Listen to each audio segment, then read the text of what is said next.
Établissement scolaire d'excellence, la maison d'éducation de la Légion d'honneur de Saint-Denis accueille dans des lieux historiques 500 lycéennes et étudiantes post-bac descendantes des décorés des ordres nationaux. Créées par Napoléon et placées sous l'autorité du grand chancelier, les maisons d'éducation sont des établissements d'enseignement public. Les élèves vivent dans l'ancien habit royal de Saint-Denis et étudient dans ce bâtiment scolaire situé en contrebas.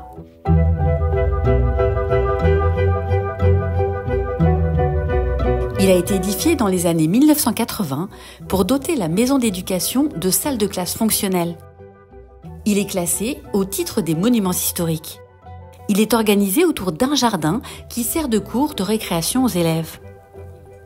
À l'intérieur, un grand couloir dessert 3 rotondes, une par niveau, pour les terminales, les premières et les secondes qui portent une ceinture de couleur rouge Nakara.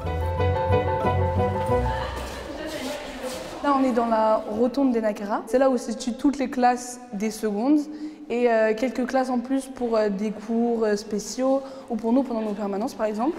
On arrive très tôt le matin, vers 8 h. On repart à 18 h 30 pour aller manger et on revient pour une dernière heure d'études de 20 h à 21 h. Donc c'est vrai qu'on est très souvent ici, c'est notre lieu de vie, on est avec nos copines et aussi avec les professeurs. C'est vraiment comme chez nous. Ouais. Ce que j'aime beaucoup, c'est cette disposition des salles en amphithéâtre. C'est très agréable pour le professeur qui a ainsi une vue panoramique de la classe. Ça donne déjà une forme de cohésion.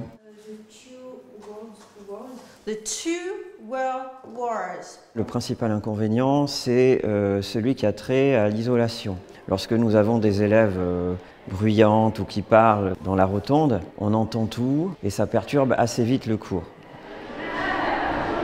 Ensuite, il y a l'isolation thermique. Alors, ce sont des magnifiques bâtiments avec de grandes baies vitrées.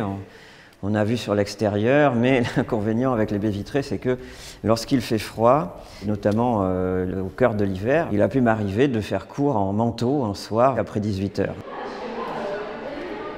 Surtout dans des périodes de forte pluie, parfois le personnel est obligé de mettre des seaux pour du coup éviter qu'il y ait des fuites, des flaques d'eau dans le scolaire.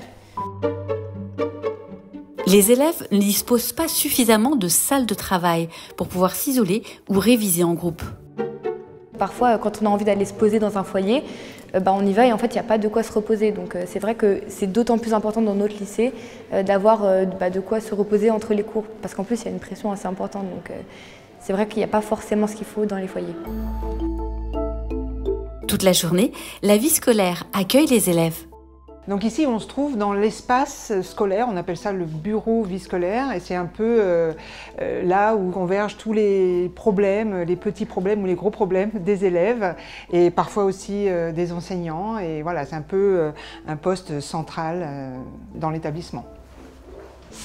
Le problème principal, c'est l'exiguïté. En fait, c'est petit. L'accueil des élèves se fait ici. Quand elles arrivent, il y a 3 ou 4 personnes qui écoutent ce qu'elles disent. Il y a aussi un manque d'intimité. Elle démarre le dimanche soir, elle termine le samedi midi. Les parents sont loin, donc parfois c'est difficile, quand on a 15 ans, de passer toute la semaine seule. Et donc elles ont besoin de réconfort et on n'a pas de lieu où on peut les accueillir chaleureusement. Le bâtiment doit être entièrement rénové.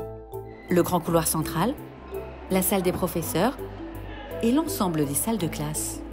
Ce bâtiment, il a été inauguré il y a 40 ans, il a été construit avec des normes il y a une cinquantaine d'années. On n'avait pas le même degré d'exigence, bien entendu, en ce qui concerne à la fois le traitement acoustique et le traitement thermique. Concrètement, nous ambitionnons de traiter à la fois l'enveloppe extérieure du bâtiment, les éléments techniques tels que l'aération, l'humidité, qui évidemment entraînent des désagréments à la fois pour les occupants, mais aussi qui entraînent une détérioration accélérée ensuite du bâti. Et puis il y a un autre aspect pour le bâtiment, c'est l'importance de redéfinir les espaces, de trouver des lieux qui permettraient des rencontres en plus grands groupes de travail ou petits groupes et des lieux de détente, de sorte que celles qui veulent travailler puissent travailler, celles qui veulent se reposer, se divertir, échanger, puissent le faire sans gêner les autres.